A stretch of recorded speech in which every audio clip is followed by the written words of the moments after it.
പൂട്ട് പൊളിച്ചിട്ട് സാധനങ്ങളെല്ലാം വാരി വെച്ച് കൊണ്ടുവരുന്നു. ഒരു 50,000 രൂപയുടെ മുതലുണ്ടായിരുന്നു. ഒക്കെ കൊണ്ടുപോയി. ഇയാളാണെങ്കിൽ സുഖമില്ലാത്ത ഒരാളാണ്. ഞങ്ങൾ ഇതുകൊണ്ടാണ് ജീവിച്ചു പോണത്. അത് എല്ലാം വാരി വെച്ച് കൊണ്ടുപോയി. അയാൾക്ക് മരുന്നിന് എനിക്ക് എല്ലാം കൂടെ ഞങ്ങൾ ജീവിച്ചു പോണത് ഈ ഒരു കട കൊണ്ടാണ്.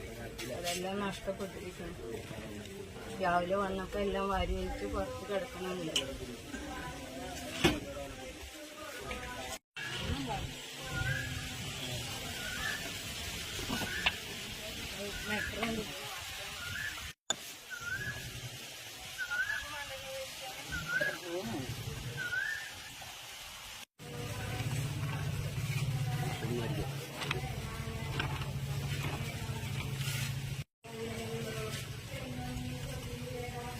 മറ്റേ കുളത്തൊക്കെ കുത്തി പൊളിച്ചിരിക്കുകയാണ്. ഞങ്ങളുടെ ഇവിടുത്തെ എല്ലാ സാധനങ്ങളും വാരി വെച്ച് പുറത്ത് കൊണ്ടുപോയി. ഇവിടെ വന്ന് നോക്കുമ്പോൾ എല്ലാം കൂടെ വാരി വെച്ച് പുറത്തേക്ക് ഇട്ടിരിക്കുകയാണ്.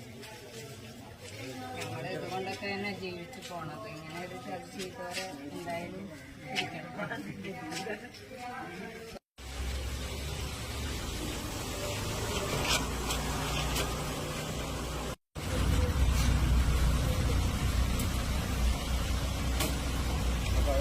പയ്യനടത്ത് അമ്പലത്തിന് സമീപം ഗ്രാമപഞ്ചായത്ത് നൽകിയിട്ടുള്ള പെട്ടിക്കട ഇന്നലെ പുലർച്ചെയാണ് വെട്ടിപ്പൊളിച്ച് ഇന്ന് രാവിലേക്ക് അതിൻ്റെ സാധനങ്ങളെല്ലാം കടന്നുപോയിരിക്കുകയാണ്. ഈ പെട്ടിക്കടയ്ക്ക് സമീപം CCTV ക്യാമറ ഉണ്ട്. ഈ പെട്ടിക്കട നടത്തുന്നത് ഒരു വികലാംഗനായ മനുഷ്യനാണ്. ഏറ്റവും പാവപ്പെട്ടൊരു മനുഷ്യനാണ്. അതുകൊണ്ട് ഇതുമായി ബന്ധപ്പെട്ട് ഒരു അന്വേഷണം നടത്തി പ്രതികളെ കണ്ടുകിട്ടുന്ന രൂപത്തിലുള്ള തെളിവുകൾ ഈ ക്യാമറയിലുണ്ട്. അതുകൂടി പരിശോധിച്ച് ആവശ്യമായ നടപടികൾ സ്വീകരിക്കണം എന്ന് മണ്ണാർക്കാട് സബ് ഇൻസ്പെക്ടറോട് ആവശ്യപ്പെട്ടു. സുഹൃത്തുക്കളെ, സ്വന്തം മിത്രാദികളെ പരിചയപ്പെടുത്തേണ്ട ആവശ്യമില്ല. ഇന്നലെ ഒരു നടന്ന സംഭവം, വെട്ടിക്കട കടയിലുള്ള സാധനങ്ങളെല്ലാം അവരെ കള്ളന്മാർ കൊണ്ടിരിക്കുക.